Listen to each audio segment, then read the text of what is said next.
What's up, guys? I'm back, and there's no need for me to do any talking. You see the title, so you know what's going down today. Ooh, all right, y'all. So here's the 2020.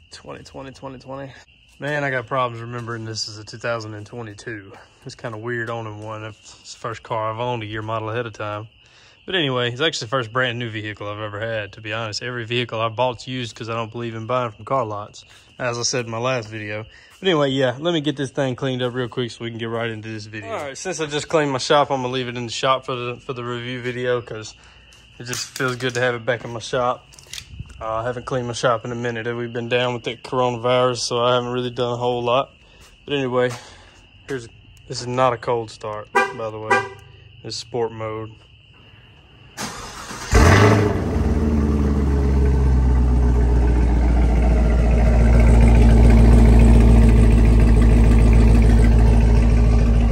See there, I didn't even tag it. Some told me not to tag it. Something told me, don't tag it. You're not gonna keep this car. There ain't no way you're gonna keep this car, man. I couldn't. I can't. I'm not gonna get into explaining why, but man, that sounds good. Oh my gosh. All right, that's enough appreciation. All right, guys. So I'm in the car now, and I'm gonna get right into the video. Get right into the ownership reviews, so I don't waste any time, waste any of your time or mine. I know y'all don't like hearing people ramble in here, and actually I think I've probably done this video 3 times over already, trying to minimize as much as I can as far as talking about things off the subject. So anyway, owning this car, pretty much this is an opinionated review. I just want to kind of give y'all my opinion on this beast. Like I said, when I did the review at the beginning, the first video I ever made on this car, the black leather in the back seat, it's different. I don't like that. I don't like that it's different from the suede in the front seat, which I understand that this is the Recaro racing seats. I understand they're not supposed to be suede in the back.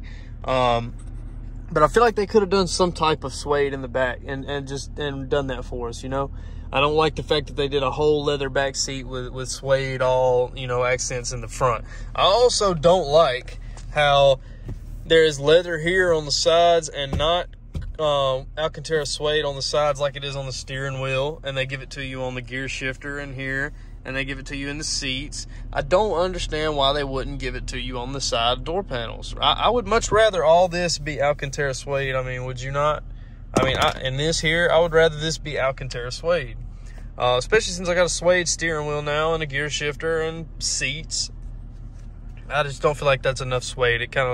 It's kind of throwing me off. The ZL1s have it. I don't understand why they wouldn't put it in the SS since the ZL1 has it. I mean, if you're going as far as doing the gear shifter and steering wheel, you might as well do the freaking door panels too. I mean, why differ the SS from the from the ZL1 so much? I mean, they already have enough difference being an SS and then a ZL1.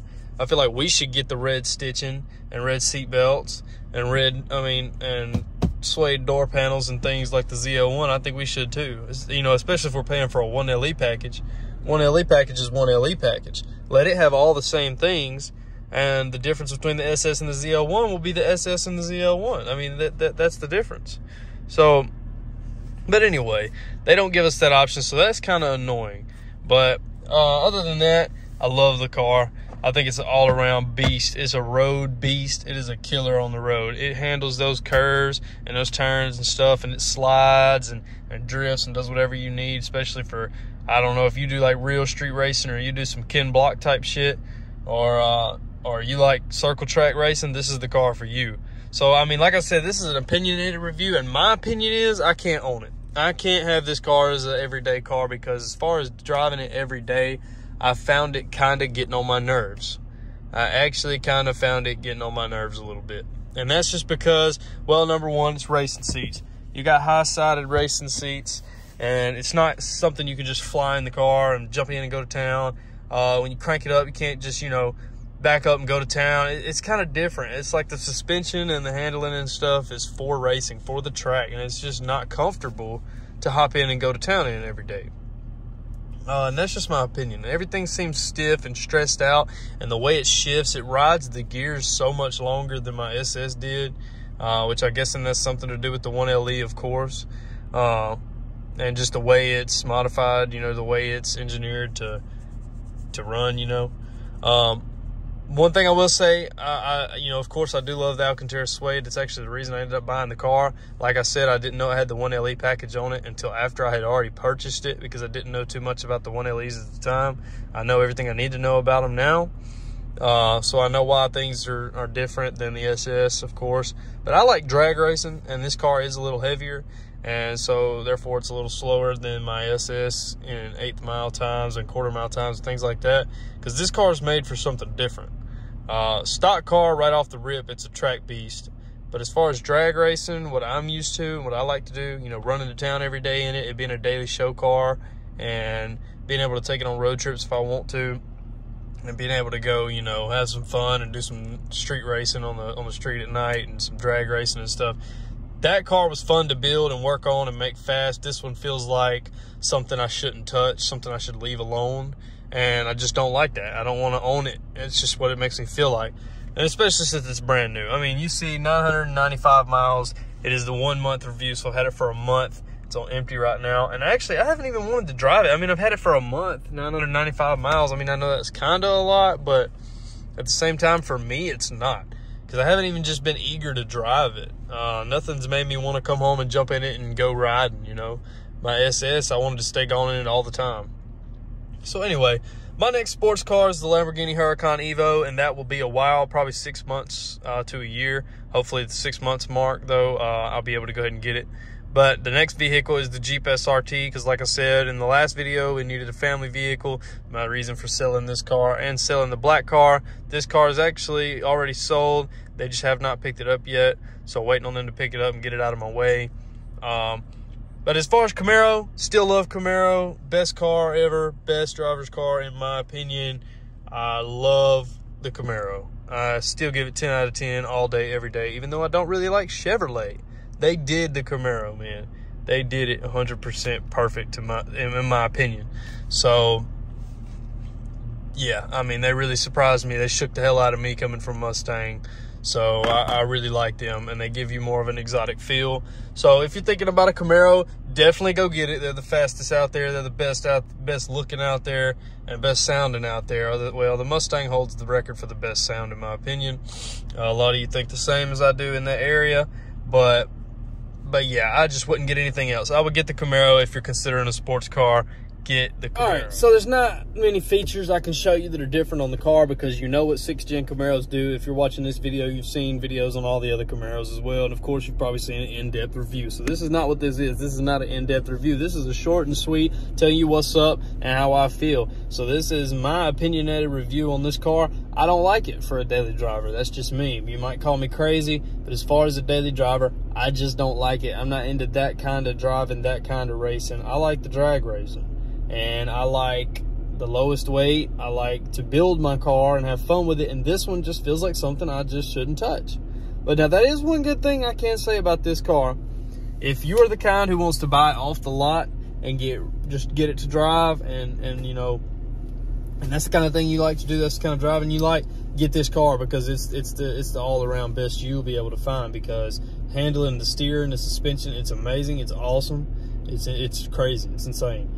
But at the same time, it's not a daily driver type car. In my opinion, you might like to feel that every day, but it's just my opinion. So, but if you like that kind of stuff, then yes, get this car, man. It's awesome, and it's fast, and it makes you feel like you don't want to do anything. That's the actual point I was trying to get to right there. It doesn't make you feel like you want to do anything to it. I mean, it doesn't feel like, I got this car, I got to start modifying it. I got to start modifying it. No, this car actually makes you feel like you done got a car you really ain't got to touch. I mean, like, I didn't even want to touch this car, and I never not touch any of my vehicles. I modify every one of them. And this one I really didn't. I didn't even change the stock wing out. I always change the wing. Are you kidding me? I had the LT1 sick and twisted spoiler I had on my black car, and I just let it go with my black one. I didn't even care, because I didn't even want to change this one. This car just makes you not want to touch it. The appearance is amazing. It looks awesome. The only thing I would do in here is put the carbon fiber interior back. Put the carbon fiber back in these areas, this area here, and around the radio. I would do that eventually, but as you can see, I haven't done it yet because I didn't feel the need to do it. I mean, it looks great how it is right now. It looks great. The only thing I did is I did tint it. I think I might have mentioned before, but I did tint it.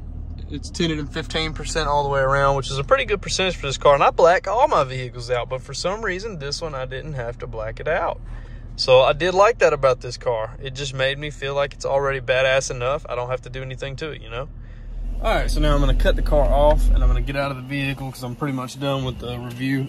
All right, back outside, and I'm gonna wrap up and say my final little things about it. I love the car. What a sexy car, man. I mean, what a badass looking car. Love the car, just not for me. Might be for some of y'all guys, but it is not for me. That's my opinion. If you want it for a daily driver, I would say trust me and don't get it, because it really is kind of annoying to drive every day. I know you wouldn't think so, but it really kind of is. I mean, but look at that ass. Ooh. No shame on the Camaro, though. This review is not to say you don't want a Camaro as a daily driver. You do. My 2022 SS, that was my favorite vehicle in the world as far as daily driver, racing, everything. It covered the whole 9 yards. But the 1LE seems a little stressful to drive every day. I'm not going to lie to you. Anyway, to wrap this up, this was the 1 month ownership review with my opinions behind it. I had 3 different perspectives on the car, so I hope y'all got something from each one of those. It's not a daily driver car to me, in my opinion, for me. Not something I want to drive every day. I can't speak for anyone else, but I can say this. If you don't like that kind of driving I was talking about earlier, you don't like that kind of track racing and things like that, and you're more of a drag racing guy and more a cruise around town, show your car off type dude, then I wouldn't get the 1LE, man. To me, it's just not. It's just tension. It's honestly that's how I would explain driving it every day. It's stressful. Kind of seems tight, tense, stressful to drive every day, and I feel like it's gonna start squeaking the more I drive it around here.